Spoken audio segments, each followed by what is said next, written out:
I'm able to get 60 frames a second, 50 frames a second, full ray tracing, right? Not the fake ray tracing that Unreal is talking about, which is rasterization with some ray tracing on top of it. And I basically said, hey, what do I need to do to become a supervisor? And he's basically told me, well, you can wait your turn or what you could do is you can go to a small commercial place and get that opportunity right away. And then you'll get the experience that you need so that if you want to go back into features, you will have the experience of being a supervisor. And I was like, okay. My relationship with Chaos Group started actually in 2002 when they were just beginning, before they were even a product. It's like ray tracing is way too expensive. Expensive meaning it takes long to render, right? And so I was like, well, I've been using this tool called Vray, and they're like, you want us to replace RenderMan with some ray tracer written by a couple of Bulgarian guys? I said, yeah. Hi, I'm Kofi Opoku Ansa. And I'm Daniel Mark Miller. Welcome to the VFX Artist Podcast. The podcast by artists For artists. With informative and inspirational interviews To help you raise your game. And inspire the next generation of artists. Today, we're talking to Christopher Nichols, who is leader of the Chaos Group Labs, a VFX supervisor with a long career spanning film and commercials. We're going to talk about how he began his career moving from architecture into film, from film to becoming a VFX supervisor on commercials, back into film, his relationship with Vray and the Chaos Group, and creating what is probably the funniest promotional video of all time. And we're going to be talking about real-time and virtual production. So strap yourselves in because this is going to be a wild ride. So hi, welcome to the VFX Thanks for having Podcast, the podcast, and I'm happy to have you here. This is Chris Nichols.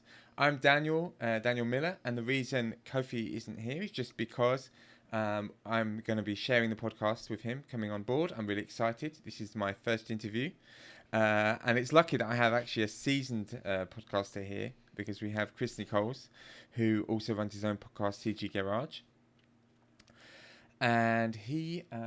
What actually is your director of Chaos Group Labs? So that it's actually that's what I do is I kind of run crazy projects and think about crazy things that need to be done, and the idea is really it's not really labs not in the sense of I'm not a developer in any way. I'm an artist like you, just like yourself and your audience members. So, but I am one of the people that comes up with crazy ideas, and then I try to look at things that Chaos is doing, either that's new or thinking of new things, and say, hey, why don't we do something like this? How about we try something new in this way? And so I come up with these projects, and then the developers tell me if that's possible or not possible. Mostly they tell me that's not possible, but but a lot of times we come up with some great ideas and some great projects, and a lot of cool things have come out of it, out of labs for sure. That's really I was always. Because Alexander Kalkashev, who's obviously introduced us, he always mentioned you and the labs, but I was never 100% sure of how the labs integrated with the other work that Chaos Group was doing. So how did you get? How did I get to Chaos Group? Or how did I? And particularly, how did you end up doing the labs? Did you come to join Chaos Group to do the labs, or did you join them before and do other things? Okay. My relationship with Chaos Group started actually in 2002 when they were just beginning, before they were even a product, and maybe even to end of 2001. I was actually working in architecture at the time. I was at a very large architecture firm called Gensler, and I was sort of one of the head 3D guys there at the time. And we were doing a lot of research in terms of rendering, and we needed to improve our rendering. And there was basically what we wanted to do is you want to move to an all ray tracing solution at the time, which was not really 2001. That was kind of a tall order. And there were a few tools out there. Specifically, Mental Ray was a big one at that time that we were using. But Mental Ray actually was very expensive. So we were looking around at some other ways of approaching the problem. So what happened was there were several renderers that came out at the with 3ds Max that they're very competitive, shall we say. One of them was called Brazil, and it was developed by some guys who came from Blur Studio. And then another one was called Final Render, and it came out of a company called Cebas out of Germany. And then all of a sudden, this on this random Delphi forum, there was a Bulgarian guy named Vlado who developed a little ray tracer called Vray. So the V probably stood for Vlado. But I was like, what is this thing? And I had tried them all, honestly. And then Vray came along, and it was very fast. It was very intuitive in a lot of ways compared to some of the other ways of doing things, and it did global illumination just like way better than any of the other ones. And global illumination was the key that we were looking for in terms of for architecture specifically. That's the thing that was the most important. Before that, we had to fake all the interior lighting, and it looked like crap. So, but to really make it look good, we needed real ray tracing solutions. There was something called Lightscape, which was really good, but it was very slow and it took a lot of time to get it to work. But so really, V-Ray was like the thing to do. So stuff like Mantra didn't exist, or even I guess RenderMan. No, those are way too expensive. RenderMan was like $5,000 per CPU. What? Way. Not even per node. No, yeah, it was really expensive, and RenderMan did not have. I mean, RenderMan was geared for the visual effects industry, right? It was not geared towards architecture, and Mantra was really expensive, right? And none of them had global illumination, and none of them were ray tracers at the time. They were still rasterizers, right? So that's really what they were. So V-Ray was just like, hey, here's this solution, and it was super freaking cheap compared to like that what I was showing before. Because you used to get, I don't know if this was at the time, but you used to get the GUI, and then you used to get like a whole bunch of the render nodes were free for V-Ray, just kind of thrown in. The render nodes were free for a long time. Yeah. Until eventually I was like, wait, that doesn't make any sense. Right? And so we couldn't do that. Makes sense for the customer. Well, it did a little bit, but then it was the Max users that would do that. But it eventually just didn't make any sense, and no one's doing that anymore, obviously, for obvious reasons. Well, I say makes, but actually, if you don't have a render farm, then you're like paying. Right.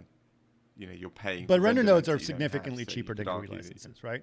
And for RenderMan, it was the same price. Oh, it was $5,000 for the render node, no matter what it was, right? And then another $5,000 for the GUI. So it was very expensive, as you can tell. Wow. It was really expensive. Anyway, it might have been $2,500. I don't remember. Whatever it was just really expensive. And it was still, listen, RenderMan is an excellent product, and I really think it was great. But it certainly was not thinking. It was solving a problem in a different way than ray tracing was, right? And so that was really what it was. So anyway, it wasn't long after. So I was actually one of the first customers of V-Ray. So when they became a product, I think that was in 2002, by the way. Wow. So we're coming up next year is going to be 20 years. So I was one of the first people to, as a customer of V-Ray back then. And it was, and I was actually, then after that, soon after that, I was living in Los Angeles, and then I was in the architecture world, and I was, doing fine. But I really wanted to go into design. I was a pretty good designer. I went to Rice Architecture School. I got my master's there, and I really enjoyed design. But I was very, very good at CG. So the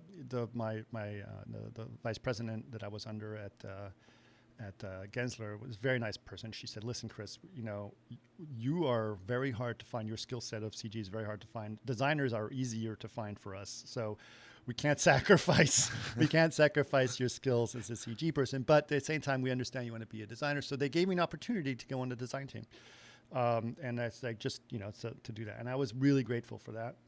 And then I went on the design team, and the first meeting we were talking about the fire ratings on the doors and the height of the handle of the railings for the stairs that meets the handicap standards. And I realized, you know what, I don't think I really care. So I said, I just want to make it look pretty. And it's like, it's not fair for me to be on the design team if I really don't have this passion. So I was sort of thinking about it for a little bit.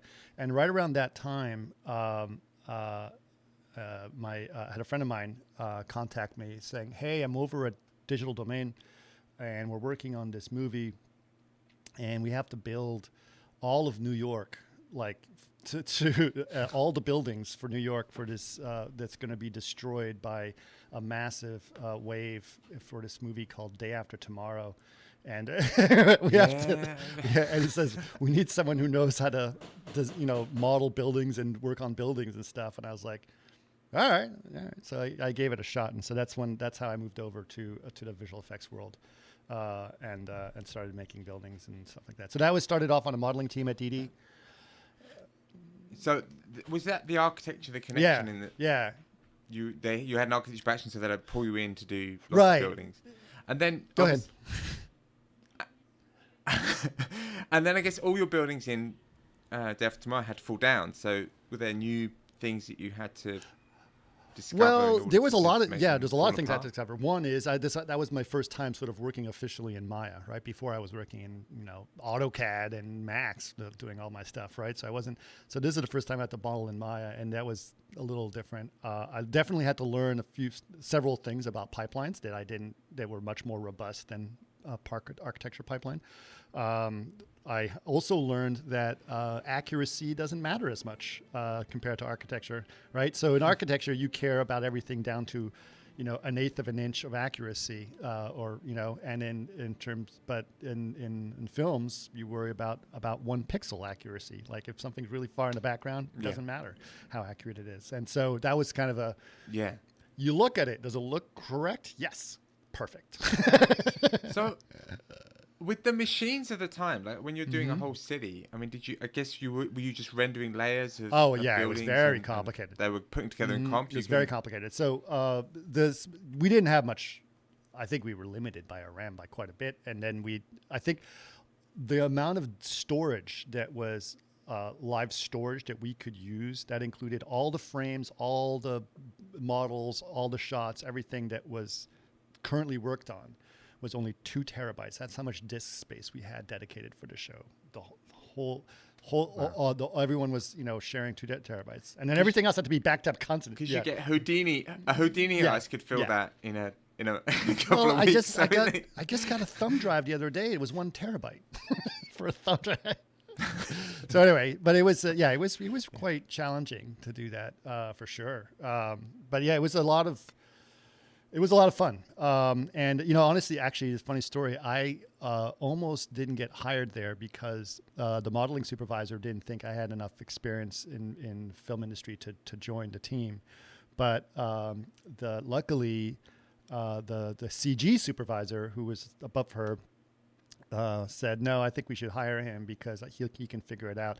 And look, the reason that was because he was an architect in a past life too, so he kind of knew what I could do or what I couldn't do. So, but yeah, I did actually very well at that. But what I really wanted to do was lighting, though. So that's interesting. That when you're moving from one discipline to another, it's important sometimes to have someone in your corner that has done a similar transition, because like you say, maybe perhaps she just didn't know what architectural modeler could actually do, what their skill set was, and so it was an unknown quantity, right? It was just like and especially when there's so many, like at that time, so many people wanted a job, right, in the movie industry, and so they had, if you went to the mailroom at DD, as basically everyone was mailing their video. There was a demo reels on videotapes at the time, VHS tapes, right? So the mailroom was just filled with VHS tapes of people just cold mailing their demo reels in, trying to hopefully get a job. So they would rather get someone with experience. Like they don't want to risk someone without experience. So that's understandable. I mean, yeah. So then, did you just come on for the one show? No, You no. JD So for quite a I while? started there on that one show, and then I explained to Andy, the same guy who was the architect. I told him how I really loved lighting, and I was especially frustrated. Let's just put it this way, with some of the rasterized rendering techniques that RenderMan was still doing. Like, I was like, why the hell do we still have to render shadow apps? Like, I thought we're over this. Ray tracing is the answer. They say ray tracing is way too expensive. Expensive meaning it takes long to render, right? And so I was like, well, I've been using this tool called Vray, and they're like, you want us to replace RenderMan with some ray tracer written by a couple of Bulgarian guys? I said, yeah. And then so that, and so I said, yeah, I think it's pretty cool. So I didn't do it. I wasn't actually the one who influenced Vray to actually, Digital Domain to actually do it. But what I did do is I introduced Vray to this guy named Rob Niederhorst at DD, and he was really pretty cool. Because when you when you learn V-Ray, at least in older versions, and you'd like, what do I do with all these settings? You would go and you would find this document, and it would all say the Niederhorst settings, and then you would go, okay, I'll do the Niederhorst settings, and it'll all work. And so that's the guy. Yeah. So Rob and I are pretty close, and so he's like, yeah, we should try to get DD to just switch over to this ray tracing thing. It's ridiculous that we're still doing this. And so there was one test that they did. This is for, by the way, at that time, after Day After Tomorrow, I moved on to iRobot. I became a lighting lead on iRobot. So that was when I was starting to do that kind of stuff. But they were also working on doing some tests for Stealth, the movie Stealth. And at the time, for some reason, they were having a hard time making a plane look photoreal. It was a challenge. And they saw some video on the internet that came out done by a guy named Rune Spahn, who's still around, really nice guy. I think he lives in the UK. I'm not sure. But anyway, he had done a rendering of an airplane, just sort of, a jet flying in the air and whoosh, flying off. And it looked perfectly photoreal, and it was rendered in Brazil, right? And so everyone's like, how the hell is this guy, I think he was in Sweden at the time, how did this guy in Sweden just render this on his own on in Max? It's such a slap in the face to the, shall we say, the Maya RenderMan users of that this guy could do something look that good, right? It was really not right. So they decided, okay, we're going to do a skunk work, and we're going to run all these renderers against each other. And they decided RenderMan and Lightwave, Brazil, and Vray. And even though Vray was the best quality one that they did a test on, they still went with RenderMan because at that time Vray was only available on Max, and they didn't know. They said there's no way we can find all these Max artists or even switch to a Max pipeline at Digital Domain to do this. So they just went with RenderMan. So I worked on Stealth for a little bit. That was a brutal show, honestly speaking. But right after that, the people in the commercial department at ED said, hey, we want to try this. Let's try to see if we can do this thing in one project in Max and Vray and see what it looks like. And that was the first big project that came out at DD with that, which was a 9 Inch Nails video that was directed by David Fincher. Which was Was this the one with the pin cushion thing? Yeah. That's really so cool. they did that, and they made it, and that was, I think Rob was supervising that, or it might have been one of the supervisors on it. But anyway, that was the first big project that came out at DD. But at that point, I had already left DD, and I moved over to Sony Imageworks. So I was there for about 9 months working on Ghost Rider, which is a movie I still haven't seen. No, I haven't seen it either. I've seen a talk about it. Okay.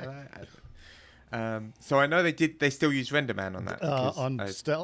They were still using RenderMan, and they were using a program. The interface for RenderMan was developed at Sony, and it was called Burps, and it was the last show to use Burps for good reason.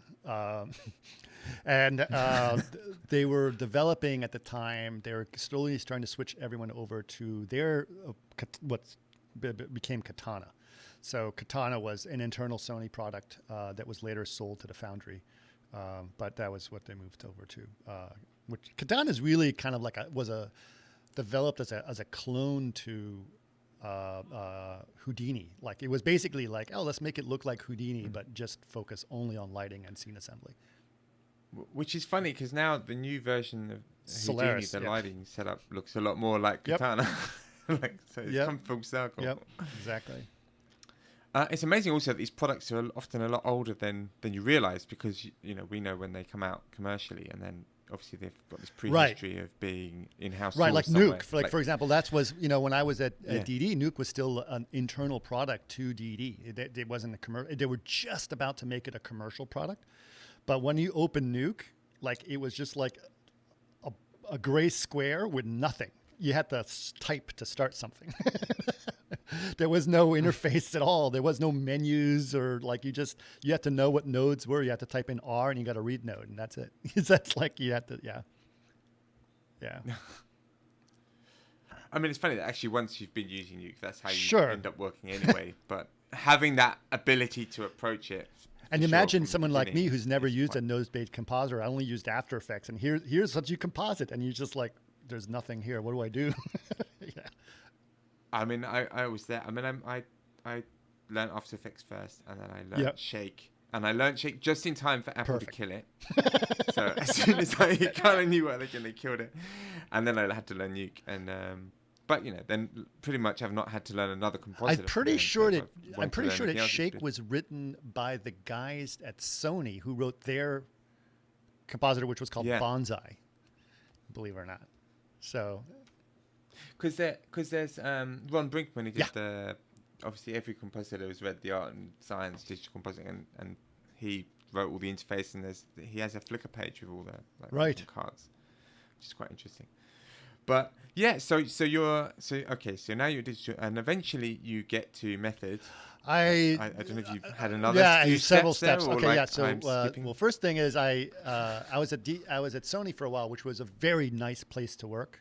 Like great benefits, like literally some of the best furniture to sit in. Also, like it was really like really good. But I was a little bit bored, honestly speaking. And it's also huge. It was at the time there was over 1,000 people working there, so it was really really big. And but 1,000 people, like not 1,000 people. Yeah.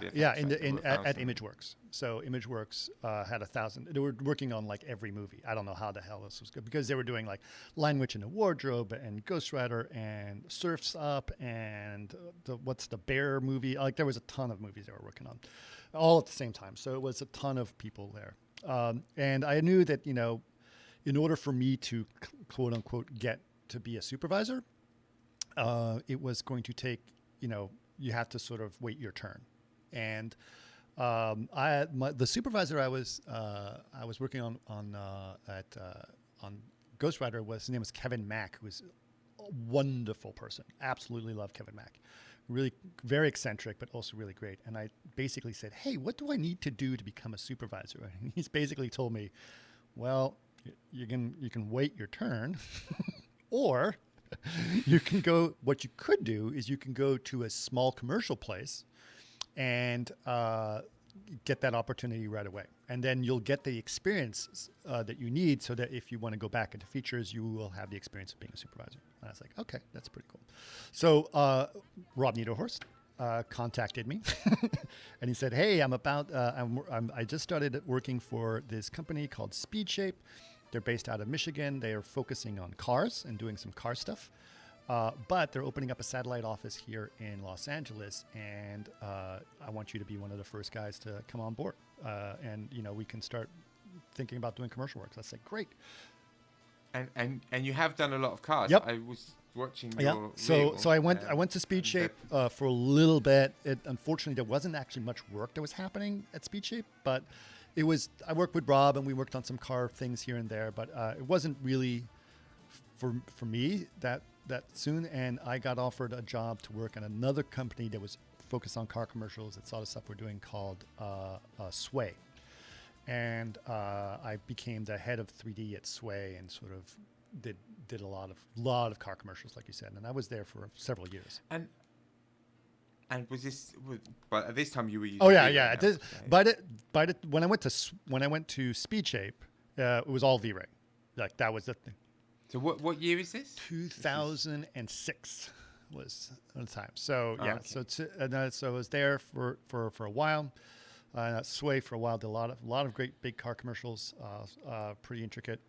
Because also V-Ray has always been good with cars, right? Car paint Mm-hmm. is like they were the first to get the little flakes and Yeah, all that there was stuff. a lot, and you see, and I was still very close with Vlado, right at this point, right? Vlado and Peter.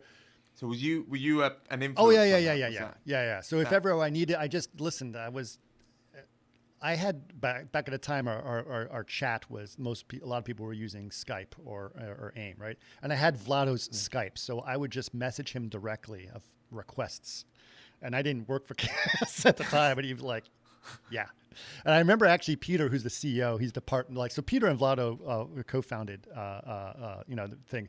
And I remember Peter at the time. He's like, "I hate it. Too many people has Vlado's Skype." He just say it, and Vlado doesn't know how to say no.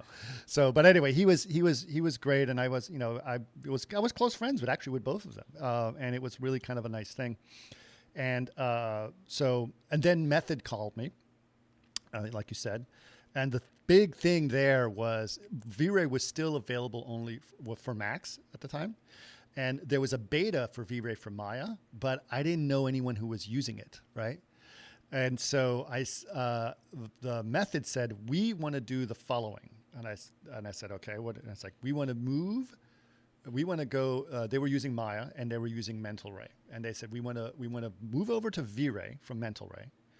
And we want to move over to Linux from Windows. And I was like, okay. And he goes, is that possible with V-Ray? And I said, I don't know. So I contacted Vlad. I said, hey, the beta for V-Ray for Maya has been out for a while. What's going on there? And it's like, has it done anything? He says, honestly, no one's given us any feedback on if it's working or not working.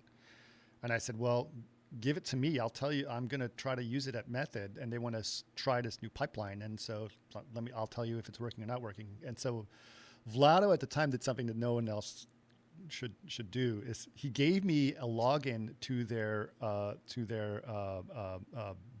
database, their debugger, so that I could directly report every single bug that I found, right? And I found, like, on the first week, I found like 30 bugs that were like major ones and random ones, right?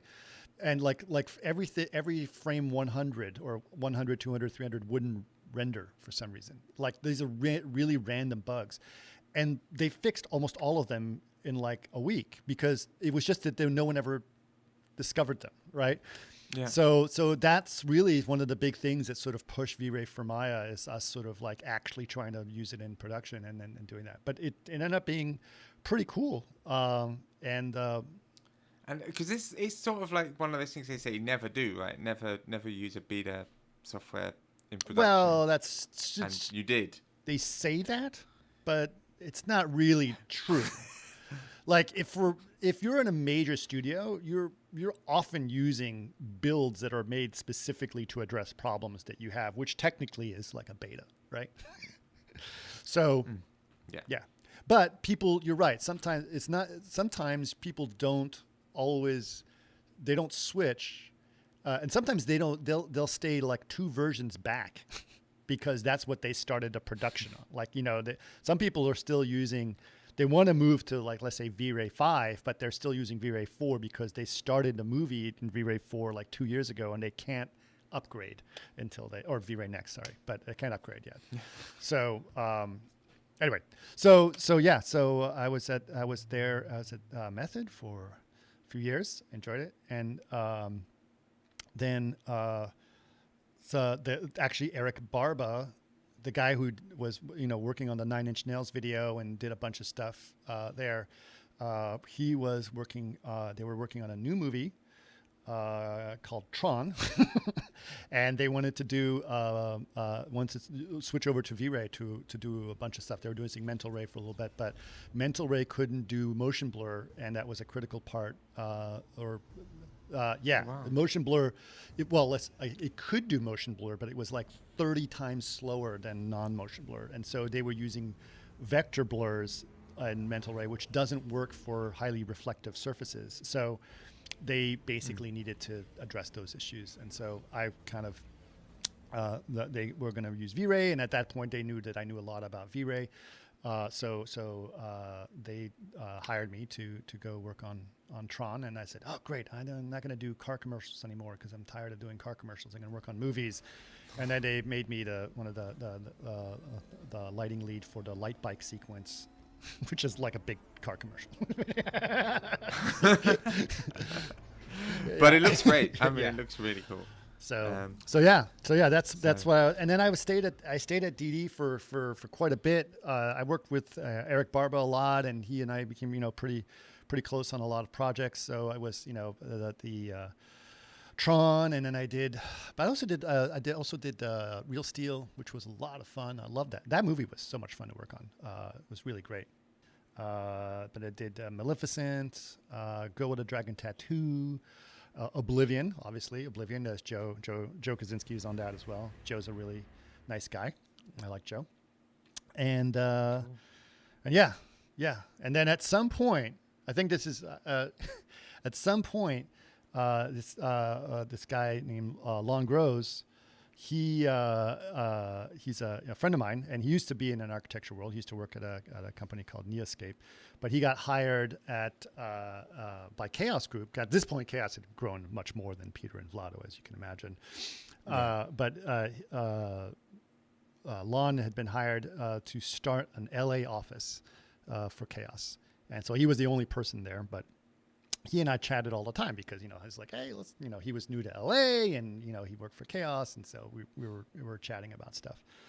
And then he came up to me at one point and he said, hey, it's going to be, so I guess this would be 2012 or so, right? He came up and was like, it's going to be Chaos Group's 10-year anniversary.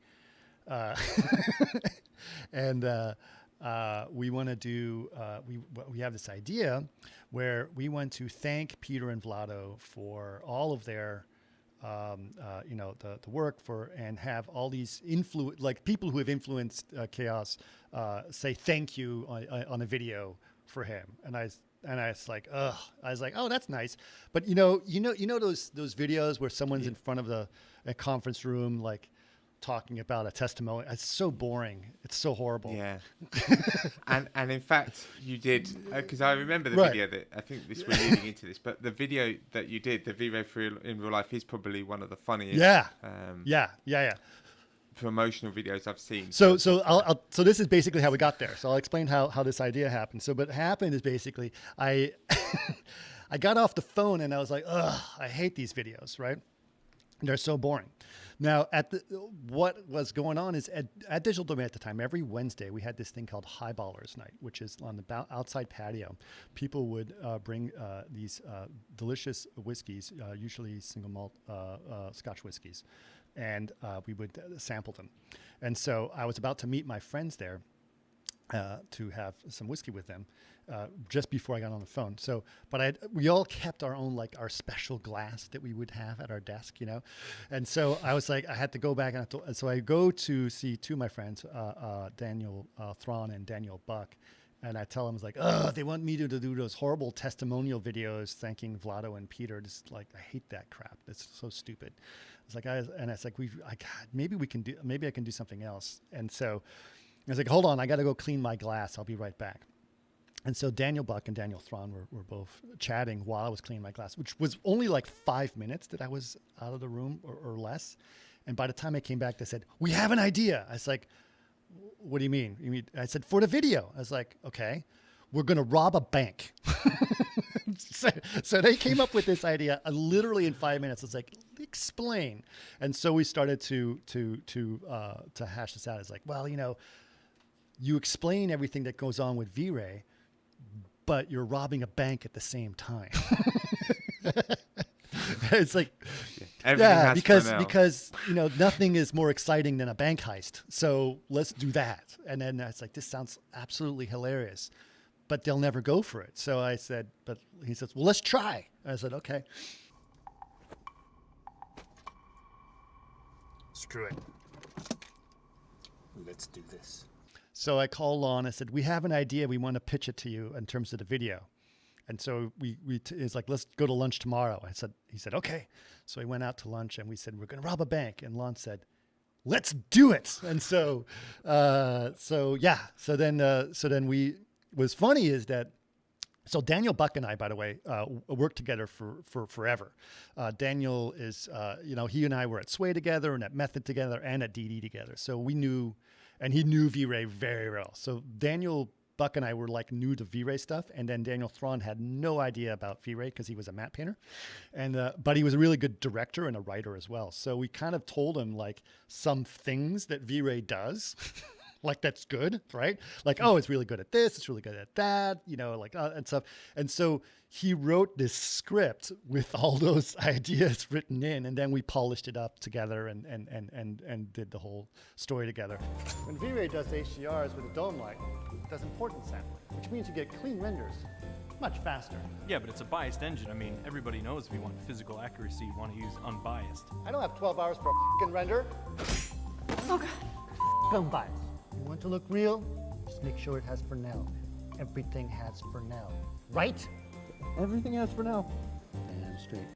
But that's really how it came about. But we did it all in secret. We didn't let Vlado or Peter know about it until we revealed it to them at the party. Oh, wow. So yeah, and the budget was $5,000. Just so you know.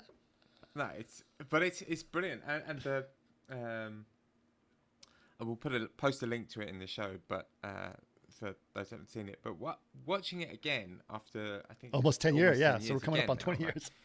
Right? Is all of those things were quite new concepts to a lot of people, even lighters. I mean, at the time, which is the fascinating thing, that I don't think there's any lighter that's not using those things now. And whether they're working in V-Ray or not, right? Even if they're working in RenderMan, the new version of RenderMan, they're working with all of these things. If they're working in Arnold, if they're working in Katana, and now we're heading to the point where even if they're working in real time in games, they're going to be using a lot of these things. Because obviously with games, it was almost like you went back to the shadow maps and all that stuff. But it was just I hate it because I've started to do stuff. I'm working on some stuff with V-Ray for Unreal, which is really exciting, but I have to, using Unreal as well. And I'm like, when I was at Sony, I'll tell you what, when I was at Sony working on Ghost Rider, I said, I am never going to render a shadow map ever again. And here I am, 20 years later, and I'm just having to do shadow maps for real time. So it's funny that I'm still talking about that.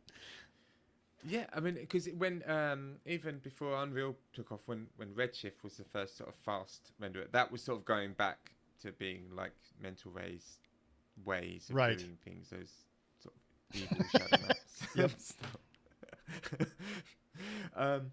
So you also, Alex told me you were involved in real time sort of before this whole absolutely. So before it was cool. So virtual production was something that I became very interested in way back when. So actually, after that video came out, Lon and I became pretty close. It's like, dude, we got to do more things together. This was so much fun, right? Because it was so much fun doing that. That whole movie came together, by the way, from the time we were like having a drink and saying we're going to rob a bank till when it aired was like 3 months, which is.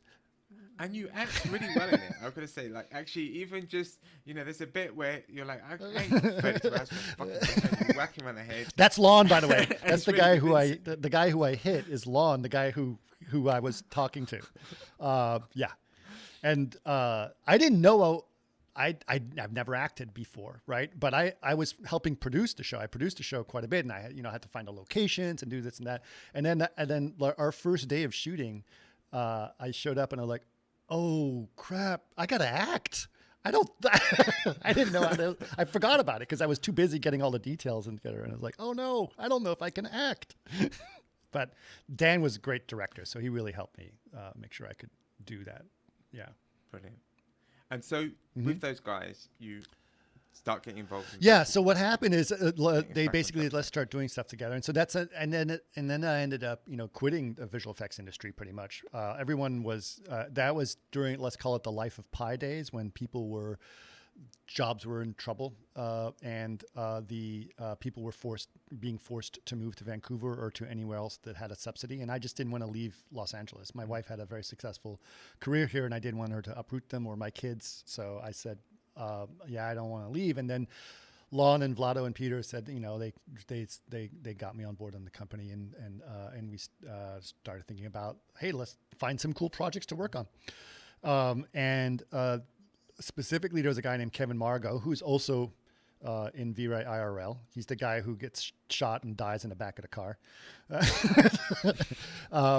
But Kevin was going to work on a short, and he said, hey, we wanted some support from Chaos Group. And this is a perfect example. You were asking about labs earlier, and this is a perfect example how some of these things come together, right? So he said, I want to do this short. I'd like some help from Chaos in terms of, V-Ray licenses or whatever. That's usually how it all starts, right?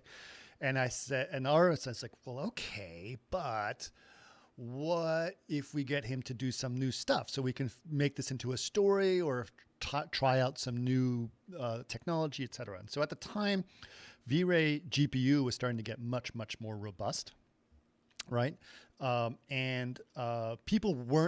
Before that, people weren't really thinking of V-Ray GPU as a final pixel renderer, just more for look dev. But we were saying it's not only it's good enough to be a final pixel or final frame renderer, and also NVIDIA had just come up with their biggest video cards ever, which were the K6000s, and they had 12 gigs of video memory, which at the time was huge, and was like, well, 12 gigs is probably good enough is enough memory to do some, full frames and all that stuff. And so we talked to NVIDIA and say, hey, Kevin, you want to do this on a GPU? What if we make an exclusive V-Ray GPU solution? And he goes, okay. And so we called NVIDIA and say, NVIDIA, you want to do this as well? And they said, yeah, they were all in to do that. And they shipped out like $50,000 worth of video cards to us and said, here you go. And so so we gave them to Kevin, gave him some machines as well. And then he started using it, and he goes, holy crap, this is really fast. Like really fast, right? And so especially in progressive rendering that was being used, it was kind of amazing. So I says, it's almost fast enough that I could probably start seeing some pixels like live as things are happening. And then he said, is it possible that we could put this into Motion Builder? And that was a really interesting thing. So that was like, oh, can we put it into Motion Builder? And Chaos at the time had started working on something called App SDK. And App SDK was basically like a black box around V-Ray, which allowed you to plug it into a system in a much easier way. Yeah. Because the first V-Ray for Houdini was just like a hack, right? It wasn't a hack, but it was it was not made by Chaos Group. It was just using this APK. V-Ray for Houdini? I think there was a V-Ray before there was V-Ray for Houdini, the official one. I think there was using the APK. Not necessarily. I don't remember. Maybe? But the App SDK is still very good actually, and it's very robust. And a lot of our platforms are actually built around it now. So, which is great because it makes the core of V-Ray much more simpler across all platforms, shall we say. But so it was the first time I was like, hey, technically you can, with App SDK, you can put V-Ray inside of Firefox if you wanted to, like you could actually put it into anything.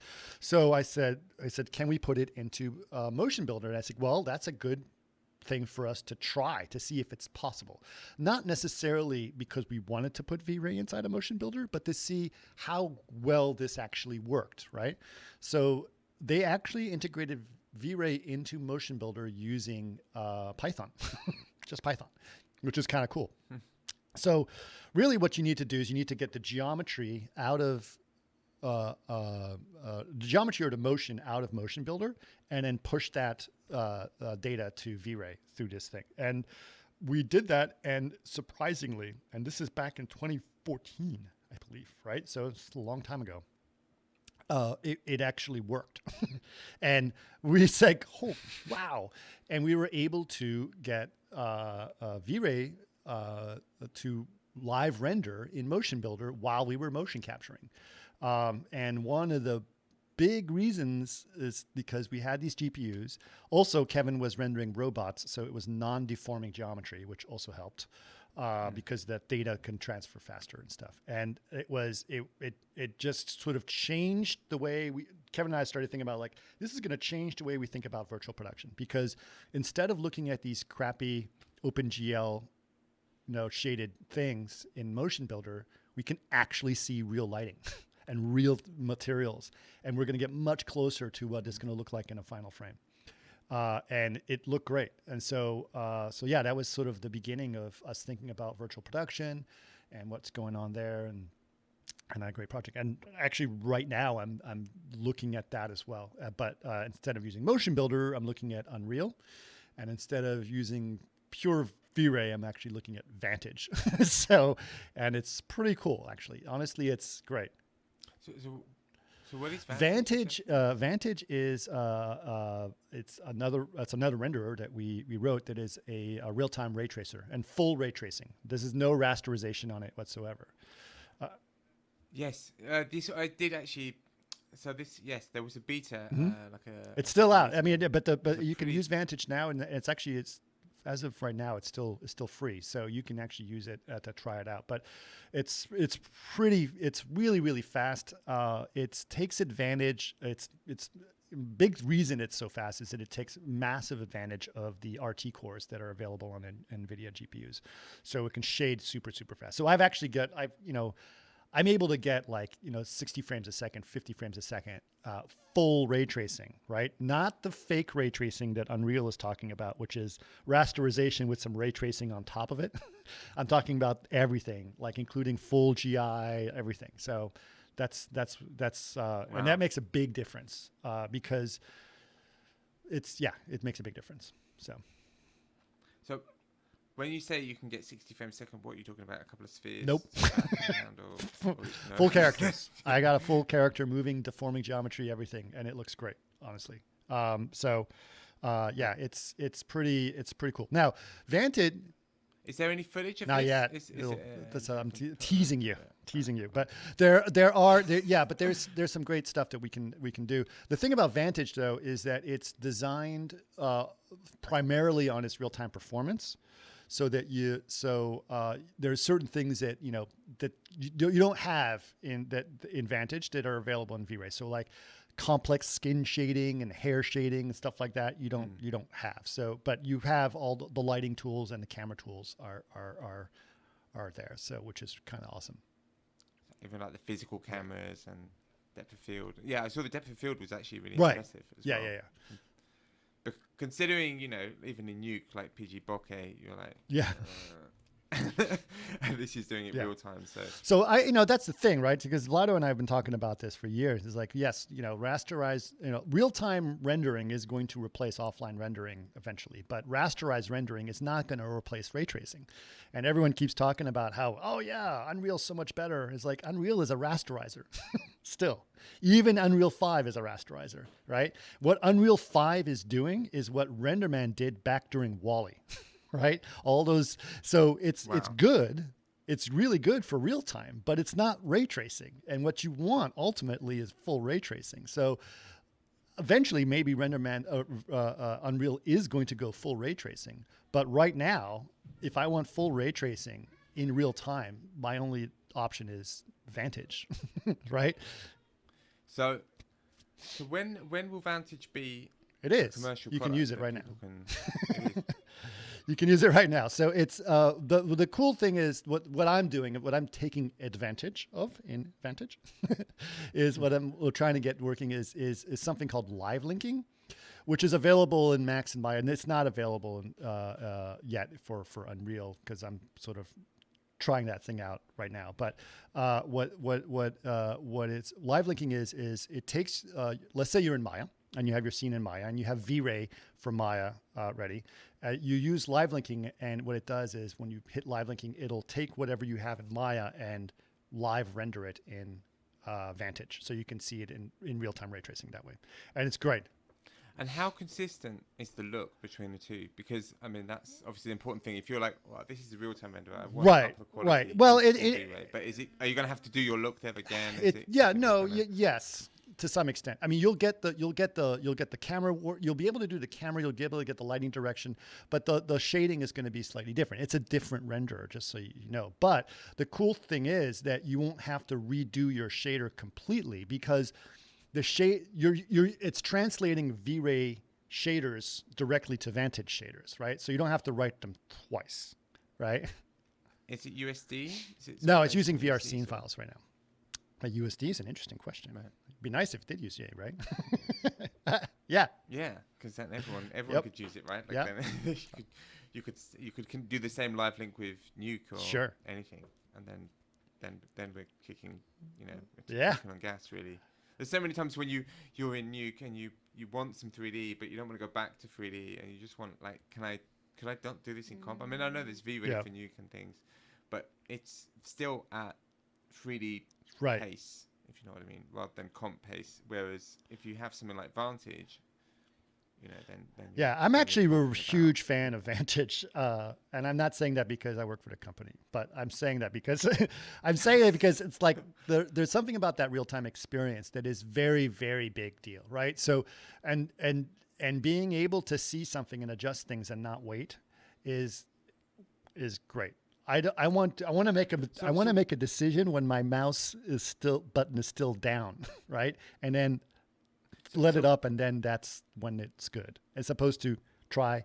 You know what I mean? So So why isn't there the buzz around Vantage that there is around Unreal? Why what's holding it back? Is it still early? I think it's still early. Yeah, something? and I've got some ideas I think that are cool, and I'm trying to I'm still looking at what's possible with this kind of stuff. That's my job, right? It's like, and I have tried things and they don't always work. So it may not work, but it's looking really cool right now. I'm excited about what's happening. I mean, V-Ray had the same issue, right? Like it was there, it was great, and then history showed that it didn't take off. On the other hand, there was Brazil and right. these other things. Well, V-Ray is still, V-Ray is still a fantastic renderer. It's one of the best ray tracers. In fact, on Thursday, I am going to go to the Emmys with Vlado because V-Ray is being awarded an engineering Emmy for its contribution to the world of broadcast. Yeah. Congratulations on that. So V-Ray is definitely still a very, very important renderer out there for sure. But I think there's still there's complements between V-Ray and Vantage in a lot of ways. The reason I'm excited about Vantage is that it maintains the full ray tracing as I'm doing things in real time, right? And I actually kind of like Unreal quite a bit. I don't see Unreal as a competitor to V-Ray at all. I see it as a really great real-time interface or way of working. I almost see it as a DCC, right? As an application. Yeah. And what they promised with V-Ray Viewport 2.0, but right. You didn't really get is so Unreal is really a good way of bringing in a lot of things that can happen in real time, including V-Ray and Vantage. Right? So I see it, it's like I like the Unreal render, but it's always going to look like a video game, right? It's never going to get out of that video game look. And video games can look great, but they don't, like the way that things are aliased, the way that things are filtered, just doesn't have the same. There's a reason why we moved to full ray tracing back in around 2006, 2007. So what about virtual production? So you go back to you've got your LED screens, and I've always wondered if not only do you have that, but what would happen? Could you connect? We've already got this data from the camera, but could you also have data from the lights? If you've got an HMI light there, that's the key light on the actor. Could you have sensors on it? So when you turn that it changes the lighting on the 3D at the same time?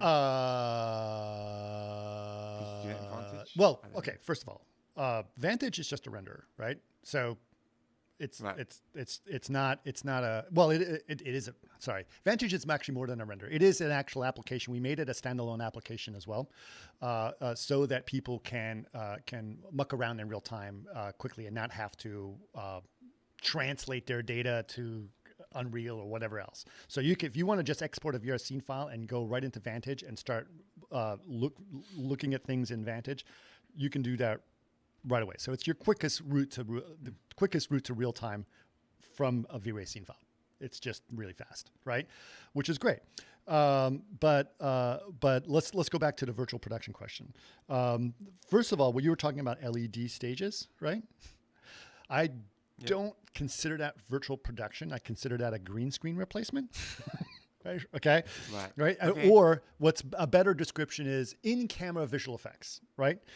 So you're seeing that in camera. So if you were to render that in Vantage, you would have to have a lot of computer power to make that happen.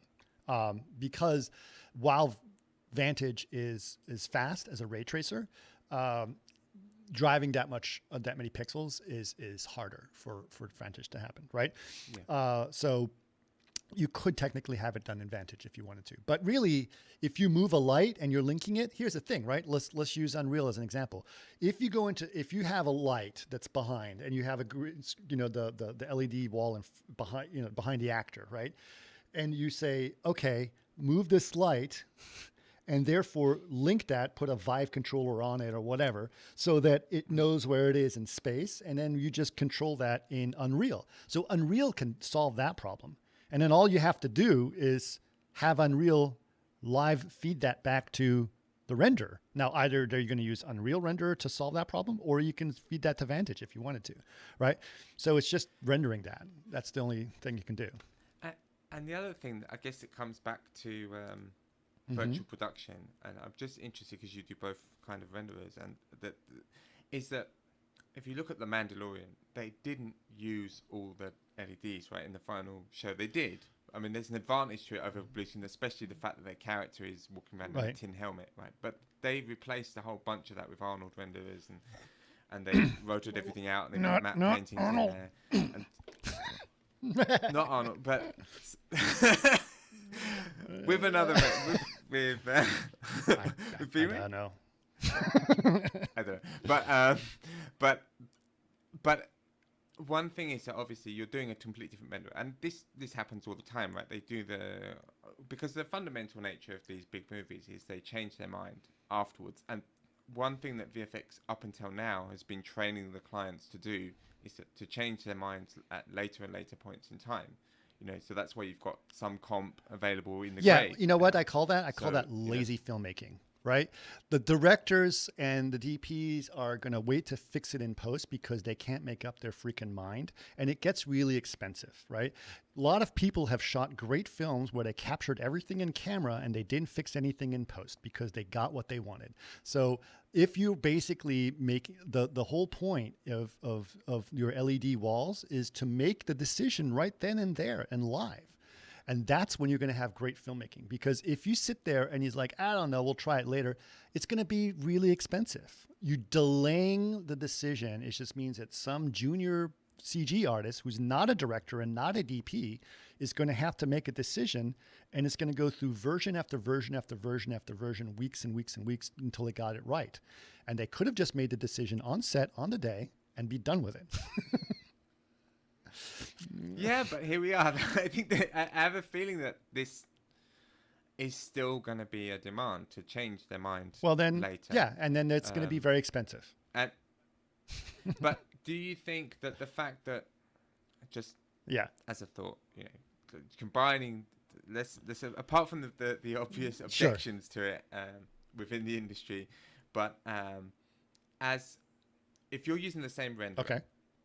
Let's say, or a related renderer. Let's say it's a V-Ray scene file that is being used for both the virtual production and it's being used for the final render. That would be there great. Are other reasons apart from they change their mind, like the frame rate doesn't always keep up until you get these these lags.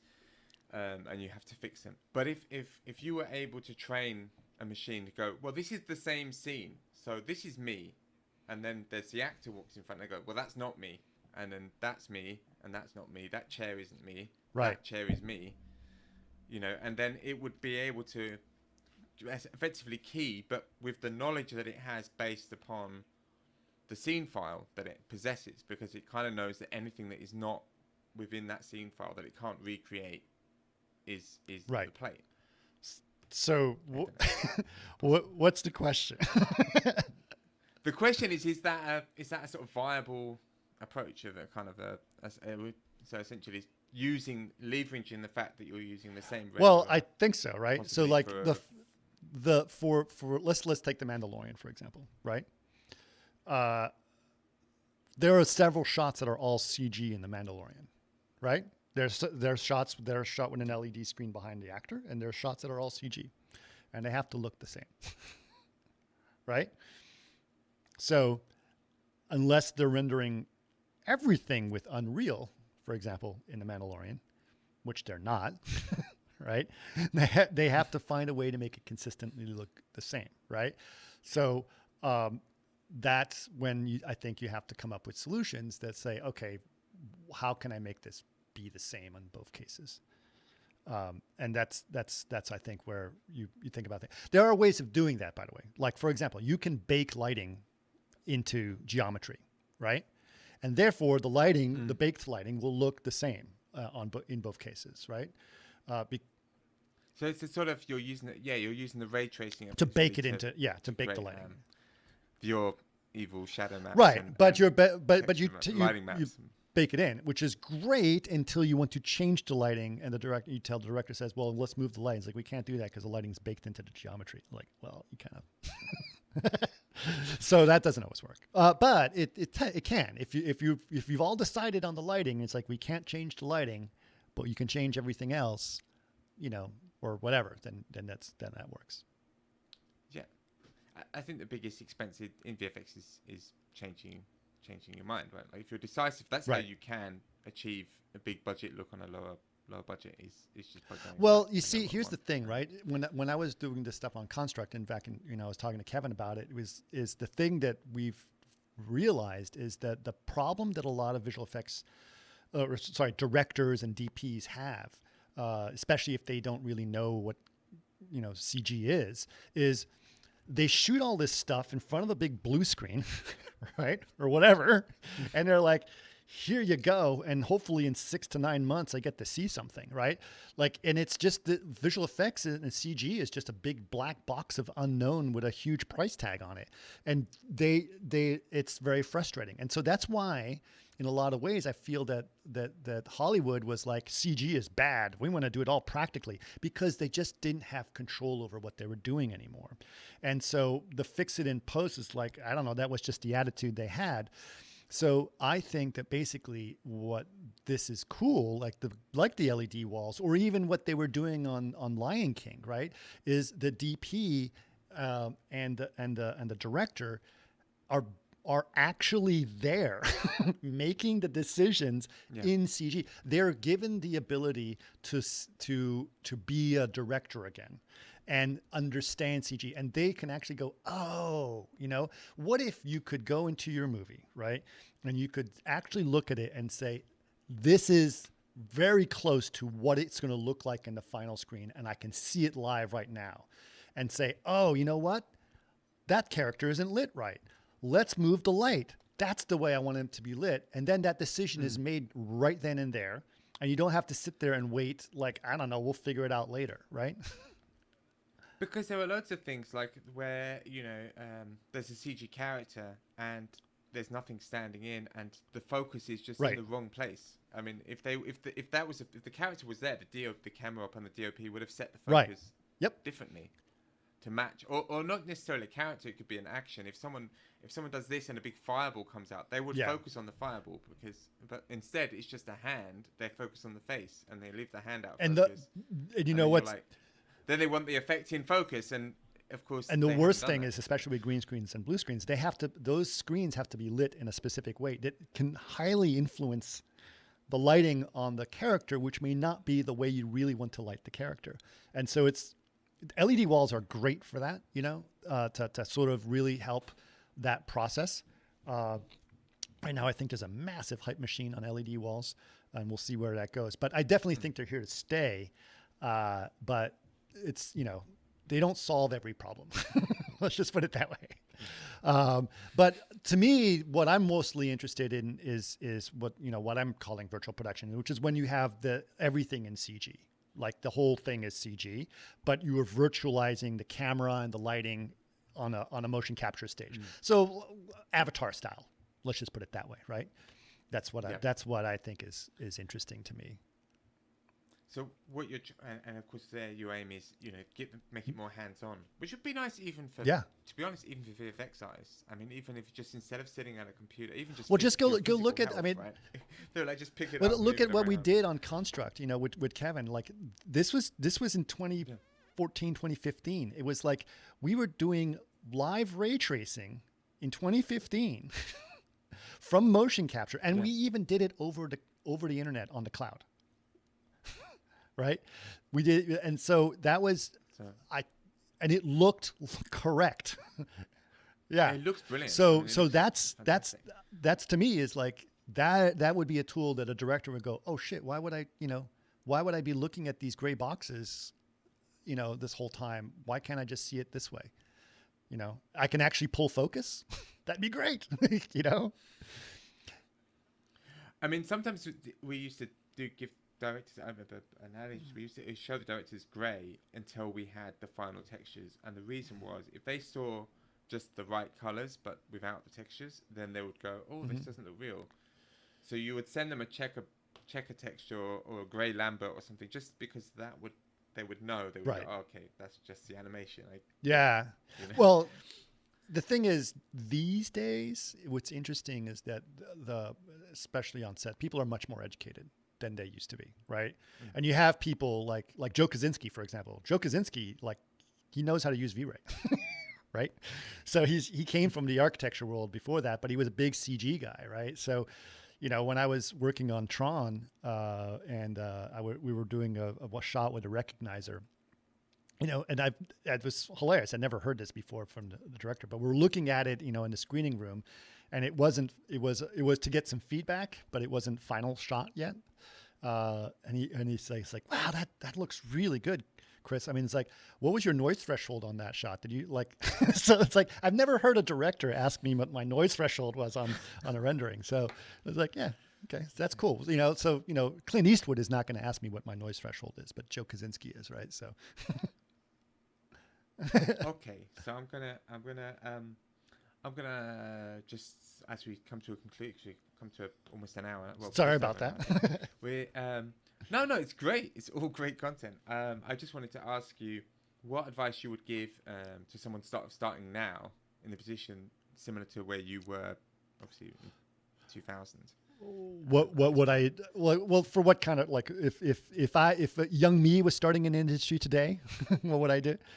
Yeah, I guess how would you? Yeah. I think what I would say is, there's going to be a lot of things that are going to. We're about to go through a big change, I think, in computer graphics, and there's going to be a lot of interesting things. So learn those things for sure, and that's going to be to your advantage. So what happens in real time is going to be very important. So while I think it's important to have some fundamentals about computer graphics and what in terms of learning your Mayas or your Maxes or whatever, and Houdinis are going to be still big, but the way that things are moving, real time is going to become a big thing, and also interoperability is going to become a big thing that I think is going to be very cool. And another thing that I think is going to be huge is going to be collaborative work, where you're able to all be working on the same file at the same time, right? That's the promise of USD, right? That's the promise of what those things are. So that's going to be really interesting. And another thing that's going to be interesting is how people are going to be working remotely a lot more as well. So I think that's going to be a big one. So learn some of these new tools that are out there and find out what's going on. But also remember that, and this is true from way back when, if you are interested in lighting, which is what my passion is, then buy a physical camera and take some pictures, because that's the best way you're going to learn to light is use real cameras. Brilliant. Okay, that's fantastic. So, thank you so much for being my first guest, not the show's first guest. Oh, am I your first guest too? I didn't realize.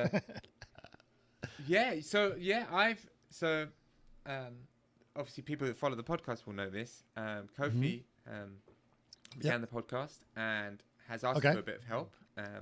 I've spoken with him about launching a similar podcast in the chat, and then at one point he was like, you know what, I'm growing this podcast. I've had a second kid. Do you want to come on board? And I was like, yeah, that's really cool. And then just started like going, okay, so who can I get in contact with? And of course, I went straight to Alex, because I know Alex really well, and he obviously knows you really well. And perfect. It all worked out. Awesome. So, well, I'm glad I could do that. And brilliant. I'm thinking, I want people to make sure that they know about my podcast. So that's something else I started at Chaos is, and that it's coming up on 7 years that it's been on. So it's been on for a while. And it's called CG Garage. So if you guys, if you like this podcast, you may like my podcast as well. So much so I love cross promoting. I'm going to have Daniel on my podcast so I can ask him all his questions, right? Yeah, and you can meet Kofi as well. That's right. So, so that's very exciting. So yeah, I'm all for cross promotion on podcasts. Brilliant. And thank you so much for coming on board. He's actually been a massive help in this podcast. Even the software that we've moved over to is thanks to some of Chris's advice. So it's been really fantastic. It's been really helpful for me to have someone that also knows a bit probably more about podcasting than I do, as the first person I interview. And we'll see you in the next episode. Thank you.